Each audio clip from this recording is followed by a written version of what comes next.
Hello Twin Flames and welcome to your weekly Twin Flame energy forecast reading. As always, our first card is all about your Twin Flames current energy, the second card is yours and what to expect the week ahead, and our final card is the next steps that you can take to speed up your harmonious Twin Flame union. So let's get started with your Twin Flames card and let's see what they're feeling, what they're thinking, what's going to come up for them this week. And we have finding sanctuary, opening to your spiritual source. So the first message I get from this card is that your twin flame considers you and your relationship to be their sanctuary. They feel very safe with you and they have been able to confess certain things that they have never told anybody else. So essentially, you know their secrets because they trust you and they feel safe with you. They feel that they could tell you anything without being judged or abandoned, which is a beautiful thing. And if you're still at a friendship stage in your relationship, that is something very beautiful. And that's something to continue cultivating because inevitably between twin flames, this friendship stage is going to lead to romance and a romantic relationship. However, this will happen only as long as you nurture it. If you try to rush and you try to jump to the romance part, it's not gonna work that well. So that foundation needs to be built in order to have a lasting relationship with your twin flame. For some of you, I also feel that your twin flame has been awakening even more recently. They're seeking a different perspective. They're seeking to open up to their spiritual source, open up to God, your creator. They're maybe experimenting with tarot readings or other types of connecting with the divine in order to find guidance about what's happening with their twin flame journey.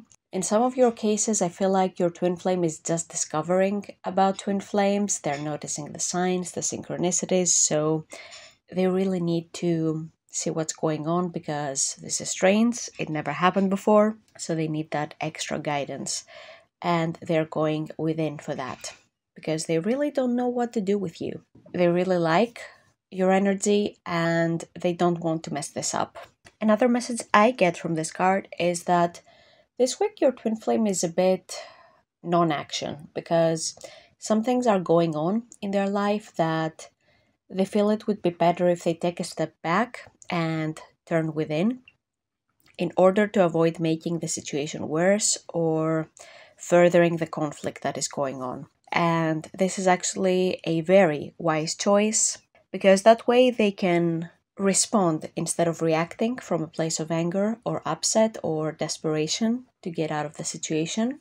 So they'll be able to find a way to move forward that will be most beneficial for everybody involved, including you. So this week I feel your twin flame is going to receive a lot of insights regarding how to move forward and what moves to make. So next up is your card and let's see what's going to come up for you this week. And we have passion and pleasure. Savor your life. So that's very beautiful. There's a fire, people are dancing, enjoying life. I feel like this is a great opportunity to check in with your heart and see how much you're enjoying life right now. Is it 100%? Is it any less? And steps that you can take in order to increase the joy that you have in your life. And those can be very tiny steps, such as rearranging the decoration in a room. That's going to give you even more joy. Sometimes that's changing your schedule and making room for activities that really fill you up. It's scheduling that trip that you always wanted to take, but you're always waiting for something else. Whatever it is, it's extremely important to be enjoying every step of your twin flame journey. Your twin flame journey is not suffer, suffer, suffer, then I'm happy at union, then suffer, suffer, suffer. It's, it's supposed to be joy. And of course, there's going to be pain that comes up. That's normal. It's a healing journey. You're going to grow spiritually. So you'll need to confront the shadow parts of yourself and heal in those places. And to do that, yes, you need to feel that pain. And then you can offer that part of yourself love and reassurance and peace, and then you'll be able to fully heal and release that pain. So the only way to heal it is to feel it. But this doesn't mean that pain is the only way forward. I think I said it in a previous video that your twin flame union is not a reward for pain and suffering. Ooh, I've suffered this much. I deserve my union now. Doesn't really work that way. So it's safe to let go of the idea of suffering and embrace the joy that this journey can give you. And it can give you so many more blessings than just your relationship with your twin flame, that it almost feels like dishonoring to only focus on your union with your twin flame and dismiss everything else. Because this journey is also about your relationship with the divine, your connection with your inner wisdom increasing, getting to know yourself, getting to fall in love with yourself even deeper. So all those things need to be acknowledged and celebrated, the same way that you acknowledge and celebrate your twin flame union. And last but not least, we have your next steps. So let's see what your guidance is this week. How can you speed things along? And we have cleansing waters. Purification activates vibrant life force. So if you've been feeling stuck or very gray and dull, you know what I'm talking about, when your energy is like, it doesn't feel full of life, it doesn't feel vibrant, it feels the opposite. It feels a bit maybe depressed, tired. This is caused by some sort of past issue or past wound that is preventing you from experiencing more joy in your life. And I feel like this connects with our previous card, because as soon as you get in the cleansing waters, as soon as you heal that old wound, you're going to experience the passion and pleasure that life has to offer. So maybe this could be some sort of limiting belief, and those are formed commonly in childhood. Maybe your parents were not very optimistic when it came to life, and they made statements such as, life is pain, life is hard, life is suffering, and little you kind of internalized that, and you've been essentially living by that motto your entire life, maybe without even realizing it.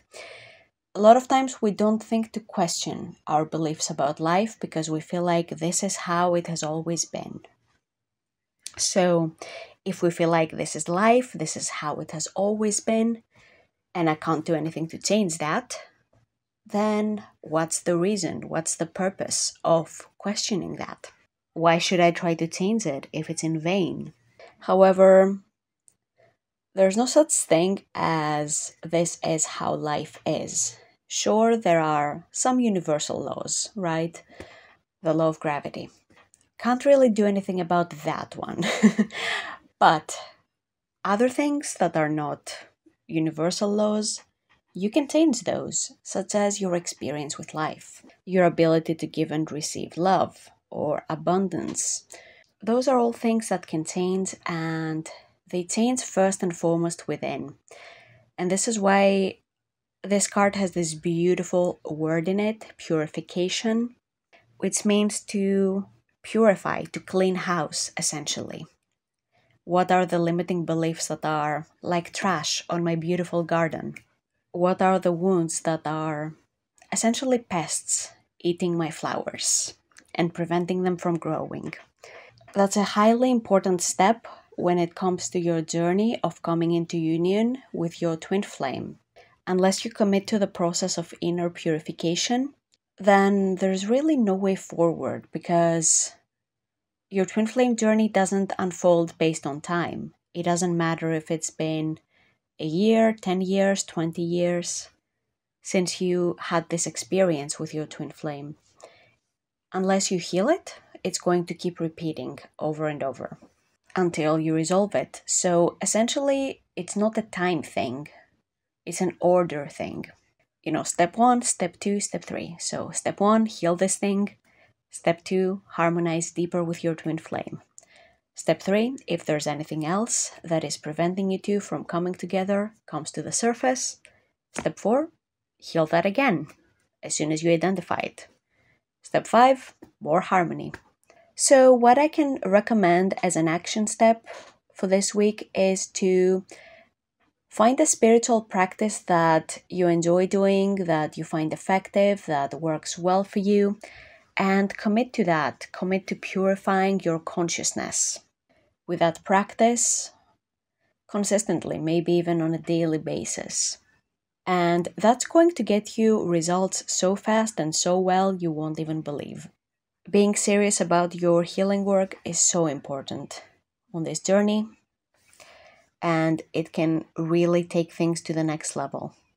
If you have no idea where to start when it comes to finding a healing tool that works for you, I have an amazing free e-course that's perfect for beginners, linked right under this video, so you can get the process started.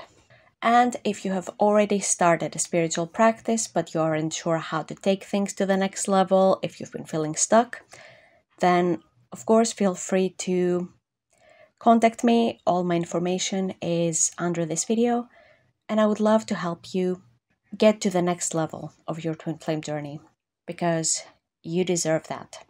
You deserve to get results, and you deserve to have the love and relationship that you desire in your life.